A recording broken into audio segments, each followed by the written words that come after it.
want to have the light on. I've got a little fish tank light on. That's just a USB LED light. So it gives me enough light in my bedroom. But last night I had the main light on. Now, I don't know if that was the reason why I couldn't sleep. It took me a while to drift off. I think about 2:30 a.m.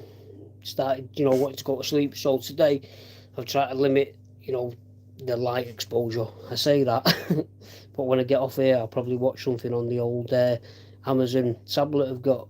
And I'll tell you what I'm enjoying at the moment. I watch a lot of darts, so I watch the Modus League, and there's an app called Pluto TV. Now it's a free app, and you can watch lots of stuff on there. So we've got lots of drama, live stuff, and it's free. So I've been enjoying that instead of just watching the same rubbish on YouTube.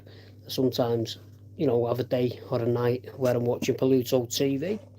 But I've just come on because I've realised I've not done any lives for about 15 to 16 days. And the reason I hadn't done any is because I had nothing else to bring. So I thought I can't keep coming up with the same stuff or just doing random lives for no purpose, just to get followers, subscribers. So I thought I can update you a little bit what's happened.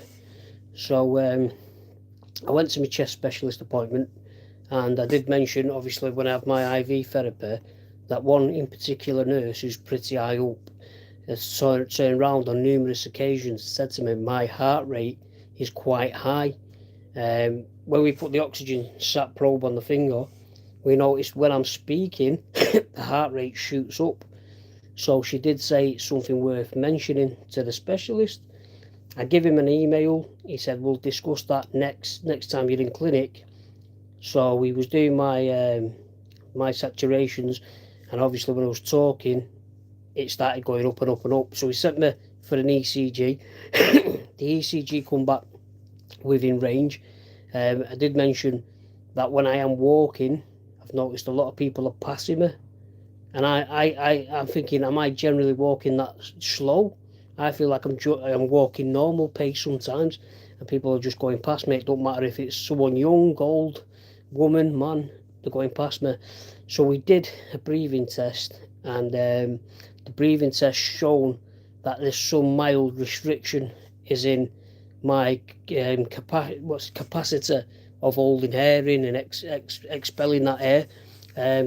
For it to be severe, it has to show more restriction. So we have seen a decline there, but it's not so it's not so drastic, which I'm happy about, because if I had damaged airways along with the damage of the infections, I'd be getting it at both ends, and it would be destroying me quickly. I'm not saying it's not destroying me at all, but if we got it both ends, I get knackered quicker. Love from Pakistan.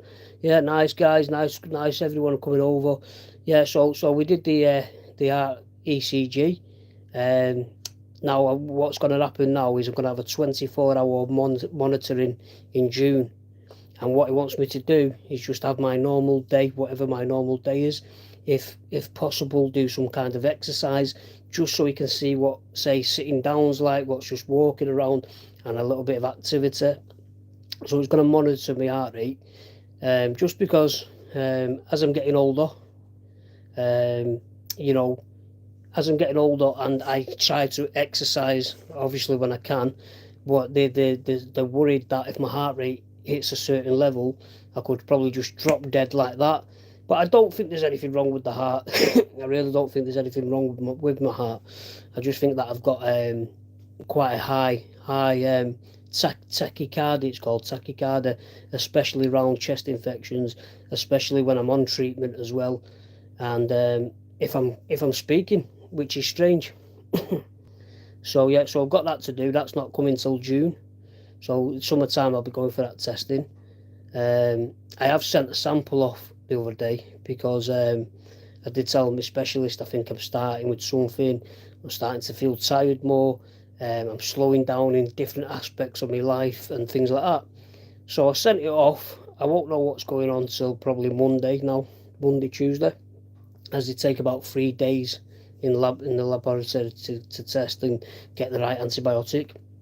It may well come back with nothing. I feel a little bit better, but then I have bouts of where I feel fatigued again, almost like something's attacking me, and then it doesn't attack me for a couple of hours, then it attacks me, and this is the life of a bronchiectasis patient. Unfortunately, we don't know if we're coming, going. And I will say, people, if you we come on the channel and start saying to me, why am I tagging cystic fibrosis? I've blocked these people off the channel. They don't get a reply, and they don't get seen. Bronchiectasis and cystic fibrosis are related in many ways. They just don't have the same gene pool. What they do have is the same complications, the same infections, and the same treatment. So when you say to me, stop including cystic fibrosis in there, no, I'm getting it out, because bronchiectasis and cystic fibrosis, we might as well call them twins. One gets all the what's like to say to speak, gets all the treatments, and one suffers, which is wrong. So yeah, we will tag each other, because at the end of the day, we share a lot of similarities, so many difficult aspects of our lives. So why not? I've met a lot of people through bronchiectasis. I do think bronchiectasis is more commonly known, even though a lot of people don't even know how to spell it. I think it is now more commonly known than cystic fibrosis. And I haven't done my researches in the numbers, but I'm guessing there's more people diagnosed with bronchiectasis now than there is cystic fibrosis patients, because to have cystic fibrosis, there has to be a gene mutation at birth that causes the cystic fibrosis. So one of the parents, or both the parents, have to have a faulty gene, and then the baby then gets a cystic fibrosis. So it doesn't matter if the parent is healthy and doesn't have cystic fibrosis. This is the crazy thing about it. All that needs to happen is these two people who get it on, share the DNA coding or the gene pool to give the child, the offspring, cystic fibrosis. Ain't that mental? And they're still looking into bronchiectasis, as in, do they think it's hereditary? Do they think it's similar to cystic fibrosis? Because a lot of people, including myself, we all have a story, and the story seems to match up a lot. So with me, I was born, I wasn't premature, I was born normal birth. My mum kept saying something's not right with the baby when I was a baby. I'm still a baby to my mum to this day, but when I was born, I had to get incubated, had to get intravenously, I think, fed, intravenously antibiotics and things like that. And as I was growing into, like, infant, into my youth, I was very, very poorly. I was always in and out of the hospital, doctors.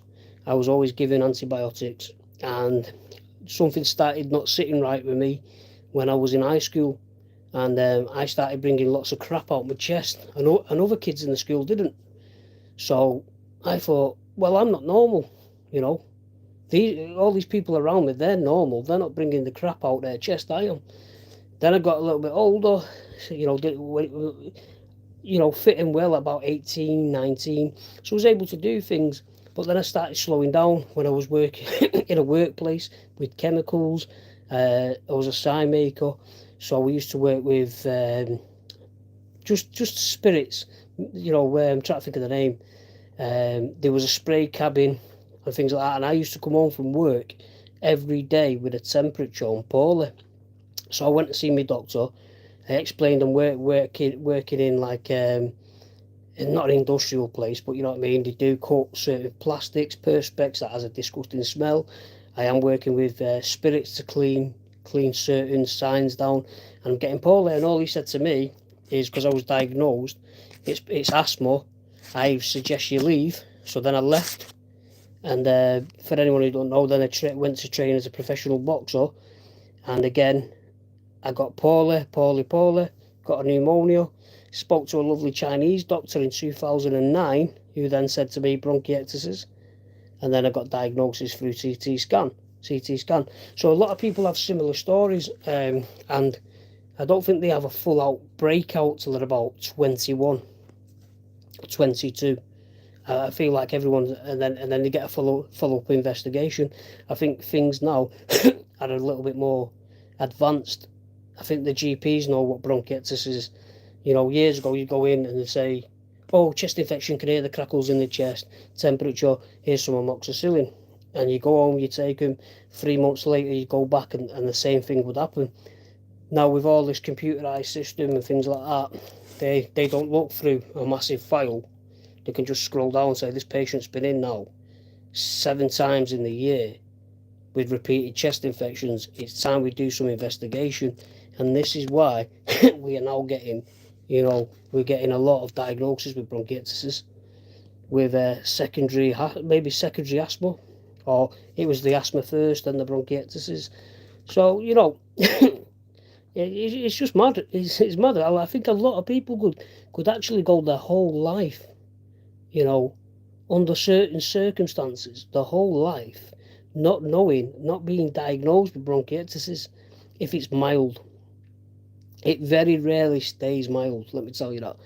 Mild in the sense of, what I'd say to you a mild bronchiectasis is one infection every 6 months, maybe 2 every 6 months. So that's 4 a year. I would say that, you know, I would say that's mild if it's controlled.